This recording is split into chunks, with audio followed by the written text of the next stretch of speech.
આ છે ward number 2 નો સુખતધાર વિસ્તાર અને આ રસ્તો જે જાય છે એ શહેરના મુખ્ય બજાર તરફ જતો રસ્તો છે અને આ સુખતધાર વિસ્તાર અહીંયા મોટા પ્રમાણમાં અનુસૂચિત જાતિ માલી સમાજના લોકોની બાજુમાં શેરી છે, મુસ્લિમ સમાજના લોકોની વસ્તી છે, અન્ય પછાત વર્ગોના લોકોની વસ્તી છે, સવર્ણ સમાજના લોકો રહે છે, મતલબ વધારે વેણ આ વિસ્તારમાં રહે છે જે વોર્ડ નંબર 3 કહેવાય।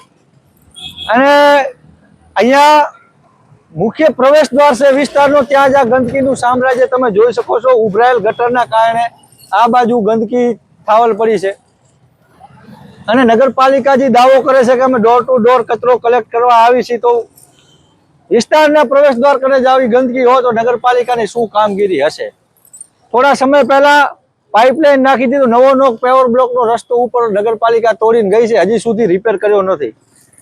ઉપર વિસ્તારમાં ઉભરાતી ગટરો હોય અને આ મેં જેમ કીધું એ પ્રમાણે આ શહેરનો મુખ્ય માર્ગ જાય છે। અહીંયા પણ પાણીની કે ગટરની પાઇપલાઇન નાખી હતી ને આ રસ્તો મુખ્ય રસ્તો, આ નેશનલ હાઈવે 927C છે, આ છે નેશનલ હાઈવે। ખાડા ખોદીને તમે જુઓ, વાહનો આખલાઓ રસ્તા ઉપર બેઠા હોય, વાહનોએ આમ ડાયવર્ટ કરવા પડે કારણ કે આ રસ્તામાં ખાડા છે। એટલે આ પણ છેલ્લા 5-6 મહિનાથી આની આ પરિસ્થિતિ છે।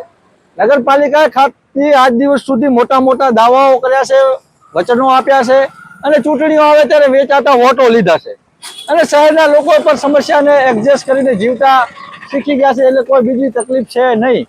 પણ મૂળ જે મૌલિક સુવિધાઓ આપવી પડે, રોડ ગટર રસ્તા, આ ત્રણેયમાંથી અહીંયા એકેય સુવિધા મળી નથી। ઉપરથી રખડતા ઢોરોનો ત્રાસ હોય, જે કામ થોડુંક કરી ગયા હોય તો એના કરતાં 10 ગણું વધારે બગાડી ગયા હોય।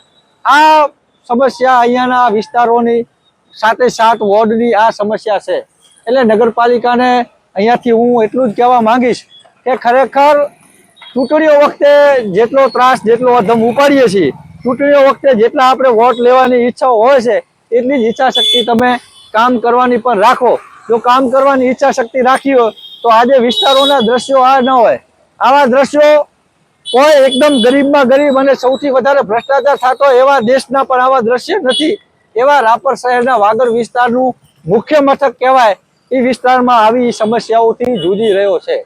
હું અહીંયા કોઈ માત્ર રાજકીય વિરોધ માટે નથી આ બધું કરી રહ્યો કે નથી મને કોઈ સેલિબ્રિટી બનવાનો શોખ કે મને કોઈ ઓળખે, મને આખો તાલુકો ઓળખે જ છે, એટલે મારે એ પણ શોખ નથી।